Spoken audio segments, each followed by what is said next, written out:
മംഗലം dam നീതിപുരത്ത് കരിങ്കൽ quarry ആരംഭിക്കുന്നത് സംബന്ധിച്ച് പൊതുജനങ്ങളുടെ പരാതികളും അഭിപ്രായങ്ങളും സ്വീകരിക്കുന്നതിനായി പൊതു തെളിവെടുപ്പ് നടത്തി. മംഗലം ഡാം ക്രൗൺ പ്ലാസ ഓഡിറ്റോറിയത്തിൽ നടന്ന തെളിവെടുപ്പിൽ 400-ലേറെ പേർ പങ്കെടുത്ത് പരാതി നൽകി. പ്രദേശവാസികൾ തങ്ങളുടെ അഭിപ്രായങ്ങൾ വാക്കാലും രേഖാമൂലവുമാണ് നൽകിയത്.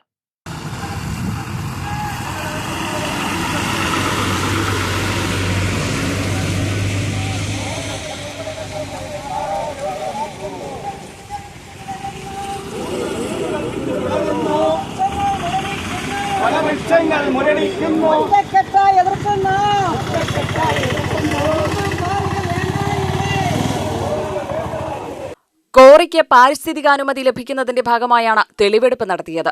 മംഗലം ഡാം ടൗണിൽ നിന്നും നൂറുകണക്കിന് ആളുകൾ പങ്കെടുത്ത വലിയ പ്രകടനത്തോടെയായിരുന്നു ആളുകൾ പരാതി നൽകാനെത്തിയത്.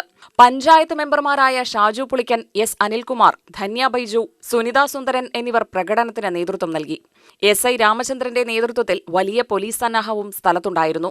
നീതിപുരത്തിനു പുറമെ സമീപ പ്രദേശമായ VRT, ആലാംപരുത എന്നിവിടങ്ങളിൽ കരിങ്കൽ കോറികൾ ആരംഭിക്കാനുള്ള നീക്കത്തിനെതിരെയും പരാതികളുണ്ടായി. ADM A. അബ്ദുൽ ലത്തീഫ് പൊതു തെളിവെടുപ്പിൽ അധ്യക്ഷനായി. സംസ്ഥാന മലിനീകരണ നിയന്ത്രണ ബോർഡ് കോഴിക്കോട് മേഖല ചീഫ് എൻവയോൺമെന്റൽ എഞ്ചിനീയർ MN കൃഷ്ണൻ, ബോർഡ് ജില്ലാ എൻവയോൺമെന്റൽ എഞ്ചിനീയർ V. സുചിത്ര എന്നിവർ പരാതികൾ സ്വീകരിച്ചു. Quarry project consultant Arunkumar quarry സംബന്ധിച്ച് വിശദീകരിച്ചു. കിഴക്കഞ്ചേരി പഞ്ചായത്ത് പ്രസിഡന്റ് PM കലാധരൻ, ജില്ലാ പഞ്ചായത്ത് അംഗം KM ഫെബിൻ, പഞ്ചായത്ത് മുൻ president K. Balan, father Jaison, മലയോര കർഷക കോറി വിരുദ്ധ സമിതി കൺവീനർമാർ തുടങ്ങിയവർ പ്രസംഗിച്ചു.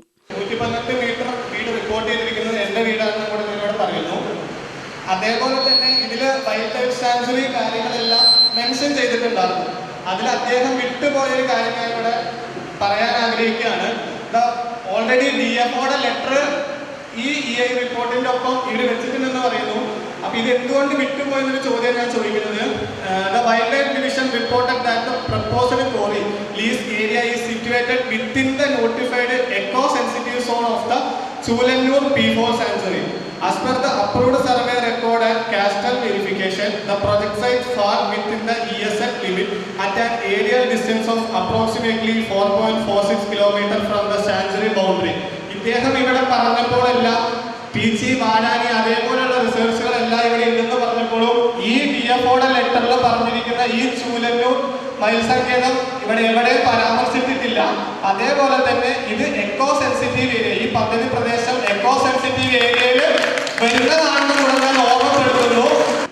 നേരത്തെയൊക്കെ തന്നെ പഞ്ചായത്തിൻ്റെ NOC ഒക്കെ വാങ്ങിയിട്ടാണ് രേഖകളൊക്കെ തയ്യാറാക്കി വരിക. ഇപ്പം അതൊന്നുമല്ല, എല്ലാം തയ്യാറാക്കി വന്നിട്ട് പഞ്ചായത്തിന് ലൈസൻസിനാണ് വരിക. നമ്മൾ കൊടുത്തില്ലെങ്കിൽ തന്നെ നേരെ കോടതിയിലാണ് പോകുന്നത്. ഇപ്പം പഞ്ചായത്ത് എന്ന് പറയുന്നൊരു നോക്കുബുദ്ധി പോലെ ഇരിക്കുകയാണ്. പിന്നെ എല്ലാവരും നമ്മൾ കാണുന്നത് പഞ്ചായത്തല്ലേ, എല്ലാം പഞ്ചായത്ത് അറിയില്ലേ എന്ന ചോദ്യം സാധാരണ വരാറുണ്ട്. എന്നാൽ പഞ്ചായത്ത് തീരുമാനിച്ചിട്ട് അത് കൊടുക്കാൻ തയ്യാറാണ്. അതോടൊപ്പം തന്നെ പറയുകയാണ്, ബാക്കി ഞാൻ പിന്നീട് പറയാം. ഇത് പറയുമ്പോൾ തന്നെ ഇതെല്ലാ വിശദീകരണവും കേൾക്കാവുന്നതല്ല, ജനങ്ങളുടെ കൈയടിക്കാൻ വേണ്ടി നിൽക്കുന്ന ആളല്ല ഞാൻ. ഇവിടെ പറയാനുള്ളത്, ഇത് വരാൻ സാധ്യതയുണ്ടാകുന്ന ഒരു സാഹചര്യം വരികയാണെങ്കിൽ ഇവിടുത്തെ ഈ കിഴക്കഞ്ചേരി ഗ്രാമപഞ്ചായത്തിലെ ജനങ്ങൾ ആ മലയോര മേഖല താമസിക്കുന്നവർ ഒറ്റക്കെട്ടായി ഇതിന് പ്രതിഷേധവുമായി മുന്നോട്ട് പോകും. ശക്തമായ പ്രതിഷേധം ഉണ്ടാവുമെന്നുള്ളൊരു തർക്കമില്ല. അതിൻ്റെ മുന്നിൽ ഗ്രാമപഞ്ചായത്തിൻ്റെ പ്രഥമ പൗരൻ എന്ന നിലയ്ക്ക് ഞാനും ഉണ്ടാവും എന്നും കൂടി ഓർമ്മപ്പെടുത്തിയിട്ടുള്ളതാണ്. മറ്റൊന്ന്, ഇവിടെ ഇപ്പോൾ നിലവിൽ 2 ക്രഷറുണ്ട്. ആ ക്രഷറിൻ്റെ പ്രവർത്തനത്തിൻ്റെ ഭാഗമായി ഇന്ന് അവിടെ ജനങ്ങൾ താമസിക്കുന്ന ജനങ്ങളോട് ചോദിച്ചാൽ നിങ്ങൾക്കറിയാം, ഇപ്പോൾ ഒരു സർവേ നടത്തിയറിയാം. അവിടെ പൊട്ടിക്കുന്ന ഓരോ പൊട്ടലിലും ജനങ്ങൾ ഞെട്ടിപ്പോവുകയാണ്. അത്രയേറെ പ്രയാസം അനുഭവിക്കുന്നുണ്ട്. മാത്രമല്ല, വലിയ ടോറസ് വാഹനങ്ങളാണ് ഈ റോഡ്. നമ്മുടെ റോഡ് അതിന് പറ്റിയ റോഡൊന്നുമല്ല. വലിയ ടോറസ് റോഡിലാണ്, വാഹനങ്ങളിലാണ് കല്ല് പോകുന്നത്, മെറ്റൽ പോകുന്നത്. അതുകൊണ്ട് തന്നെ നമ്മുടെ ഈ മലയോര മേഖലയിൽ ഇപ്പോൾ ബന്ധപ്പെട്ട ഉദ്യോഗസ്ഥരൊന്ന് യാത്ര ചെയ്താൽ അറിയാം, എല്ലാ റോഡും തകർന്നുകൊണ്ടിരിക്കുകയാണ്. യാത്ര ചെയ്യാൻ പറ്റാത്ത അവസ്ഥ ഇരിക്കുകയാണ്. ആ ജനങ്ങളുടെ പ്രതിഷേധം നിലനിൽക്കുകയാണ്. ആ ഘട്ടത്തിലാണ് ഇത് മാത്രമല്ല, ഇനിയും 2 കൂടി ഇവിടെ റെഡിയായി നിൽക്കുന്നത്. അപ്പോൾ ഈ മല മുഴുവൻ കുഴിച്ച് എടുക്കാനുള്ള ഇത്തരത്തിലുള്ള പരിസ്ഥിതി മന്ത്രാലയത്തിൻ്റെ മുടന്ത നയങ്ങൾ എന്ന് ഞാൻ പറയുള്ളൂ.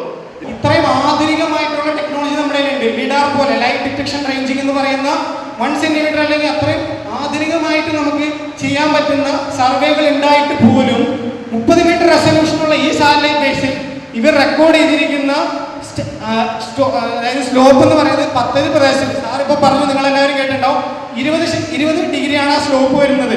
അതിനുശേഷം അതിൻ്റെ പദ്ധതി പ്രദേശത്ത് താമസിക്കുന്ന ഞങ്ങളുടെ എല്ലാം സ്ലോപ്പ് എന്ന് പറയുന്നത് 25 മുകളിലോട്ടാണ്. ലോകമെമ്പാടുമുള്ള എല്ലാ സ്റ്റഡികളും പറയുന്നു 20 ഡിഗ്രി സ്ലോപ്പിന് മേളിലിരിക്കുന്ന സ്ഥലം അത് ലാൻഡ് സ്ലൈഡിന് വൾണറബിൾ ആണ്. അതവിടെ മലയിടിച്ചിൽ വരാം. ഈ GSIയുടെ ഒരു മാപ്പ് സാർ അവിടെ പറഞ്ഞിട്ടുണ്ട്. ഈ പദ്ധതി പ്രദേശത്ത് വെറും 21 മീറ്റർ മാത്രമാണ് ഹൈ റിസ്ക് സോൺ. അതായത് എത്ര വലിയ എക്സ്ട്രീം റെയിൻഫോൾ ഇവന്റ് വന്നാലും ലാൻഡ് സ്ലൈഡ് ട്രിഗർ ചെയ്യാനുള്ള ഒരു ഏരിയ ഇരിക്കുന്നത്. അതിന്റെ താഴ്വാരത്താണ് ഞങ്ങൾ താമസിക്കുന്നത്. വെറും 21 മീറ്റർ മാത്രമുള്ള സോണിൽ നിന്ന് ആണ് ഈ ഖനനം നടത്താൻ പോകുന്നത്. തെളിവെടുപ്പിലെ പ്രദേശവാസികളുടെ പരാതികളും സങ്കടങ്ങളും അഭിപ്രായങ്ങളും സംസ്ഥാന മലിനീകരണ നിയന്ത്രണ ബോർഡിന് കൈമാറുമെന്ന് എൻവയോൺമെന്റൽ എഞ്ചിനീയർ MN കൃഷ്ണൻ പറഞ്ഞു. ഇവിടെ നടക്കുന്ന കാര്യം, ഇവിടെ ഈ പദ്ധതി എന്താണ് എന്നും എവിടെയാണ് വരുന്നത് എന്നും ഈ പദ്ധതിക്ക് വേണ്ടി നടത്തിയ, ഞാൻ പറഞ്ഞല്ലോ, ആഘാത പഠനം, ആ ആഘാത പഠനം ഇവിടെ അവതരിപ്പിക്കപ്പെടും. ഒരു സ്ലൈഡുകളെല്ലാം കാണിച്ചുകൊണ്ട് ആഘാത പഠനത്തിൽ കണ്ടെത്തിയ കാര്യങ്ങൾ ഇവിടെ അവതരിപ്പിക്കപ്പെടും. അത് നമ്മൾ ക്ഷമാപൂർവ്വം കേൾക്കുക.